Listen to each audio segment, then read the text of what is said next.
I'm Iman Rapetti, and this is the CIPSI 2023 Media Box. Hi, good afternoon. My name is Werner Pike. I am the head of product at Electrum Payments, and I've been working in the payments industry for about 20 years, specializing in high volume. Wow, you must have seen a lot of changes over those 2 decades. I mean, I'm thinking Gen X's, money has changed a lot in the way that we interact with it over the years.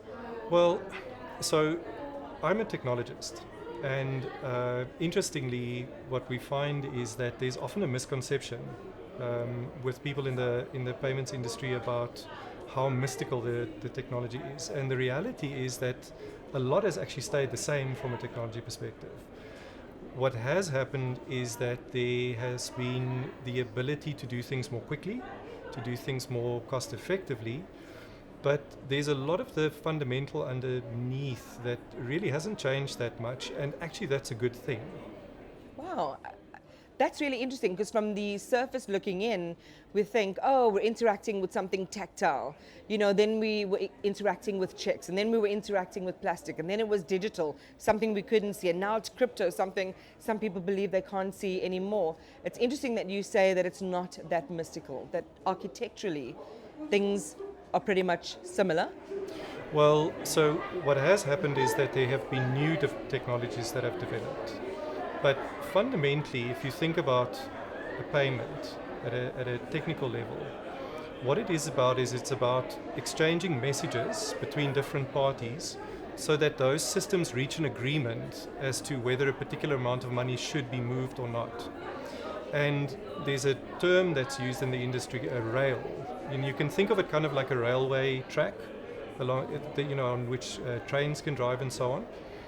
And the good news here is that the patterns that were put in place sort of in the card space and even some things before that, a lot of those patterns still are very applicable today. The only thing that's really happened is that the technologies that we have now, so for example the internet, makes it possible to do those things less expensive, and also to be able to make them so that they are more capable of incremental change. That's really, again, another really interesting response. I want to then talk about API, application program interfaces, and open banking. To the untrained ear, these seem like really sort of new age concepts. What do they mean, and how do they affect my life as a consumer? So as a consumer, the only different thing that you should see is that your bank or another financial services provider that you use should be able to offer you new services more quickly. That's really the only difference as a consumer that you should see. If you're in the payments industry, and maybe you're not from a technology background, the way that you can think about an API is that all it really is it's a language that different sets of systems use to be able to speak to one another. And what open banking is, if we sort of peel that apart, is it has, say, three important components. The first thing is there's a defined set of rules, and those, from a technical term, would be referred to as scheme rules. And they are similar to the rules of the road in that what they do is they define the boundaries of how different entities can interact with one another. The second thing then, back to the API concept that I mentioned, is that there's this notion of a semantic language. So it's a language that, for example, a bank and a fintech use to speak to one another, or that an insurer and a bank use to speak to one another. And then the last thing that you have is then you have this, that then is underpinned by what is something that's called clearing. And clearing is just the process that those different parties go through to get to a point where they agree with one another that a particular sum of money should move and for what the purpose is and so forth. But that's really all it is. Yeah, again, you made it really simple for us to understand. Has there been a lot of change in the way that they function? Has it iterated a lot? It has. Really, the where the big leap has come in is that it used to be that the set of technologies that were trusted by banks to, for example, be able to communicate with one another were very archaic. They required almost like a special type of voodoo to be able to understand how they worked. Right. And what's happened particularly over the last 5 to 6 years, is that not necessarily as a South African intervention, but as a global thing, is that the technologies that are now considered trustworthy between banks or banks and insurers or banks and fintechs have become modernized in a way where they have become simpler, easier to understand, and therefore easier to work with. You brought up the trust issue, and you can hear it all over in all of the plenaries and panel discussions. The issue of trust between clients, consumers, and service providers is a major one.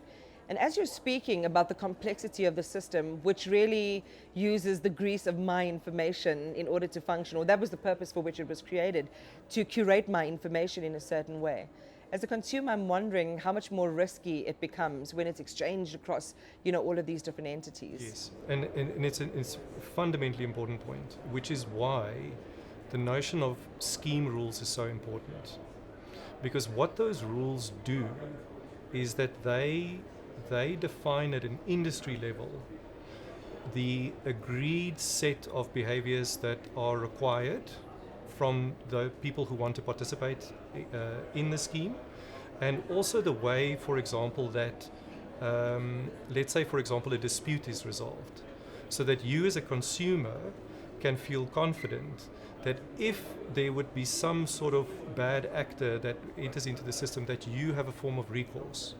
So while you have the situation that the technology that underpins these systems, has become, let's say, they feel a bit more wild, or they go faster, or they're easier to work with, and it almost seems as if, a university student could do it.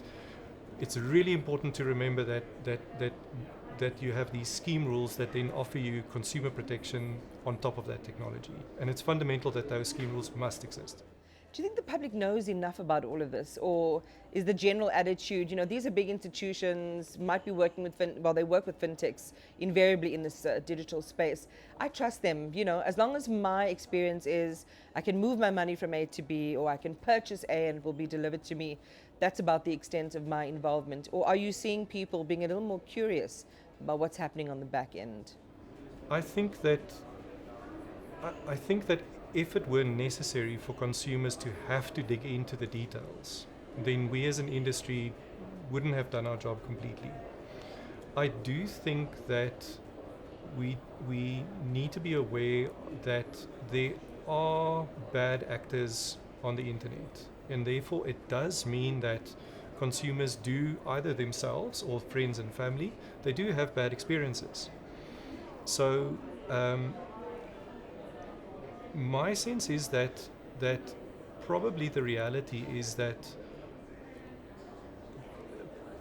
yes, people trust their bank, but it's very important that if something does go wrong, that they have recourse, so that they don't have an experience to say, well, I trusted this thing, something went wrong, nobody was willing to help me, and therefore I'm going to tell my friends and family to rather stay away from it.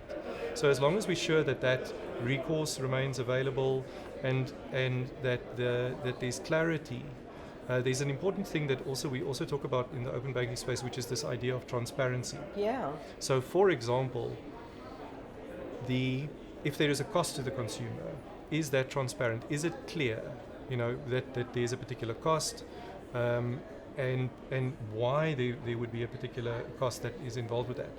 And in that regard, again, the good news is that I don't think it's necessary for us to think that we have to go and invent all of these solutions, because they have been practiced in other settings. So for example, consumers have been using card payments for such a long time that by now the concept of being able to use a chargeback as a form of recourse is very commonly understood, and therefore we can just adopt that. And the same thing, for example, is, I'm not sure when last you might have visited an ATM that is not your home bank, but you'll find that the ATM screen warns you. It says, because you've put in a card from a different bank, there is going to be an additional fee of X rand, for example. So that level of transparency, we have examples of that all over the place, and all we have to do is to learn from those and put them together. And I can see how that can be so clear for a consumer in that moment. But let's say, you're transacting, you're purchasing something. It's a little more mysterious exactly what the T's and C's may be. How much better are these collaborative systems getting at letting the consumer know exactly what they're in for?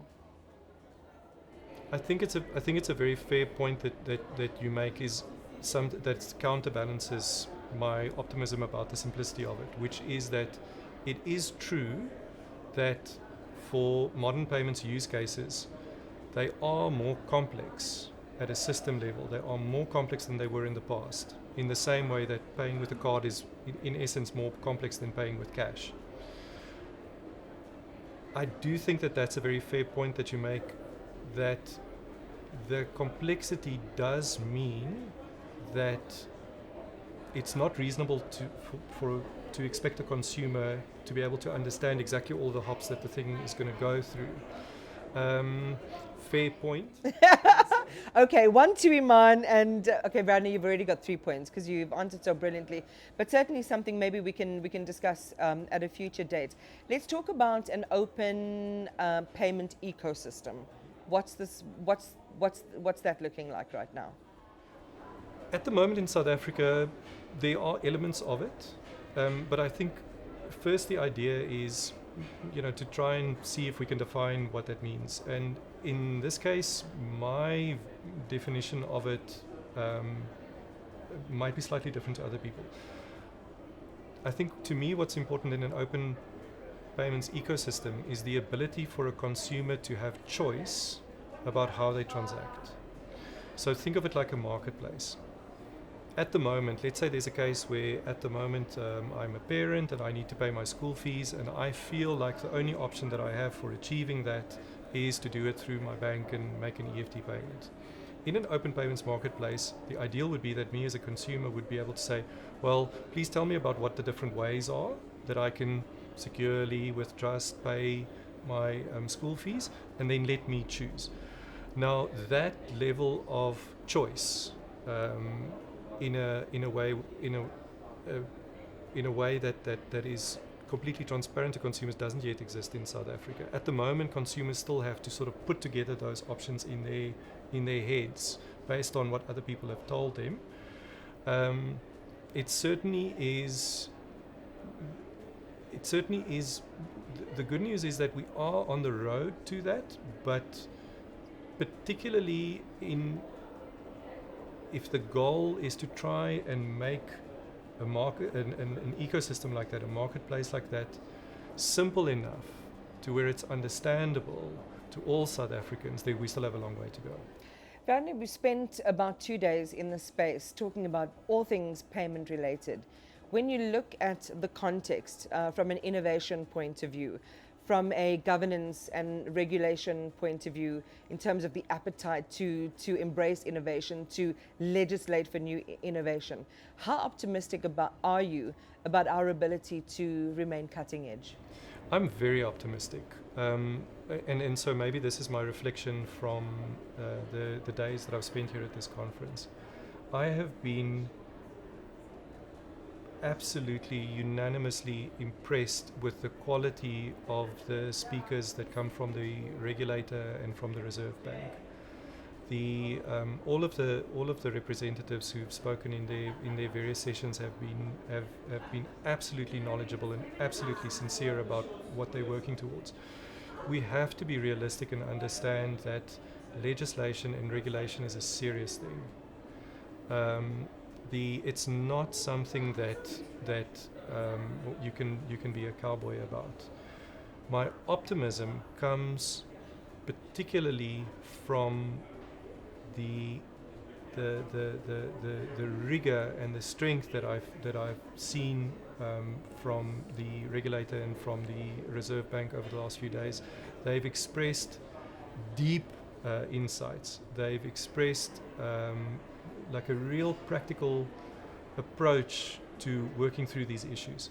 And there was a wonderful statement from the Reserve Bank, one of the Reserve Bank representatives this afternoon about needing to allow for certain things to take time.